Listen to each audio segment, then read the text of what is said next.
आप सुन रहे हैं शकुनी पासों का महारथी।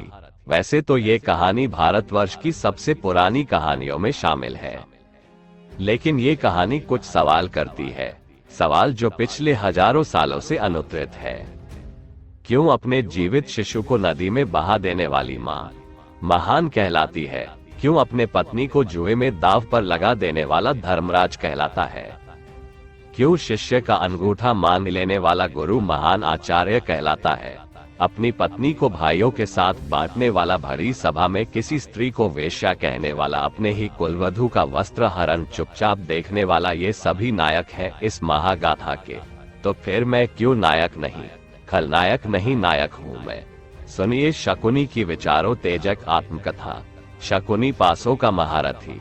मेरे प्यारे दर्शकों, वीडियो पूरा देखें तो ही समझ में आएगा। कहानी अच्छा लगे तो एक लाइक जरूर कर देना। दोस्तों चलते हैं कहानी की ओर। शकुनी गांधार नरेश राजा सुबाल के पुत्र थे। नेत्रहीन धृतराष्ट्र के साथ गांधारी के विवाह का प्रस्ताव लेकर जब गंगापुत्र भीष्म सुबाल के पास पहुंचे, गांधारी का विवाह धृतराष्ट्र से करने को कहा। सुबाल को नहीं मानने पर भीष्म पितामह ने समूल राज नष्ट करने की धमकी दी। तब सुबाल ने प्रस्ताव रखा, गांधारी का विवाह धृतराष्ट्र से करने से पहले ज्योतिषियों ने सलाह दी, गांधारी के पहले विवाह पर संकट है, अतः इसका पहला विवाह किसी और से कर दीजिए, फिर धृतराष्ट्र से करें। इसके लिए ज्योतिषियों के कहने पर गांधारी का विवाह एक बकरे से करवाया गया। बाद में उस बकरे की बलि दे दी गई। इस कारणवश गांधारी प्रतीक रूप में विधवा मान ली गई और बाद में उनका विवाह धृतराष्ट्र से हुआ। गांधारी एक विधवा थी। ये सच्चाई बहुत समय तक धृतराष्ट्र को पता नहीं चला। ये बात जब महाराज धृतराष्ट्र को पता चला तो वे बहुत क्रोधित हो उठे। उनको लगा कि गांधारी का पहले किसी से विवाह हुआ था। धृतराष्ट्र के मन में इस बात को लेकर दुख उत्पन्न हुआ और उन्होंने इसका दोषी गांधारी के पिता राजा सुबाल को माना। धृतराष्ट्र ने गांधारी के पिता राजा सुबाल को पूरे परिवार सहित कारागाह में डाल दिया। कारागाह में उन्हें खाने के लिए केवल एक व्यक्ति का भोजन दिया जाता था। केवल एक व्यक्ति के भोजन से भला सभी का पेट कैसे भरता? ये पूरे परिवार को भूखे मार देने की साजिश थी। राजा सुबाल ने यह निर्णय लिया कि वह ये भोजन केवल उनके सबसे छोटे पुत्र को ही दिया जाए, ताकि उनके परिवार में से कोई तो जीवित बच सके, और वह था शकुनी। एक एक करके सुबाल के सभी पुत्र मरने लगे।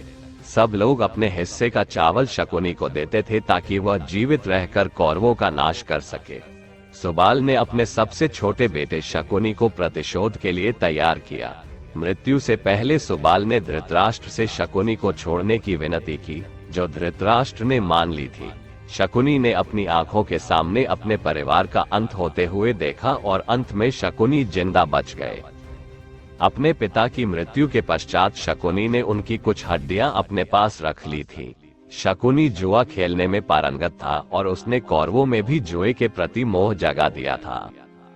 कौरवों को छल व कपट की राह सिखाने वाले शकुनी उन्हें पांडवों का विनाश करने में पग पग पर मदद करते थे, लेकिन उनके मन में कौरवों के लिए केवल बदले की भावना थी, क्योंकि धृतराष्ट्र ने शकुनी के संपूर्ण परिवार को जेल में डाल दिया था और उनको बस मुट्ठी भर अनाज ही खाने को दिया जाता था। शकुनी ने अपने पूरे परिवार को जेल में भूख से अपनी आंखों के सामने खत्म होते हुए देखा था। शकुनी ने हस्तिनापुर में सबका विश्वास जीत लिया और कौरवों का अभिभावक बन बैठा। अपने विश्वासपूर्ण कार्यों के चलते दुर्योधन ने शकुनी को अपना मंत्री नियुक्त कर लिया।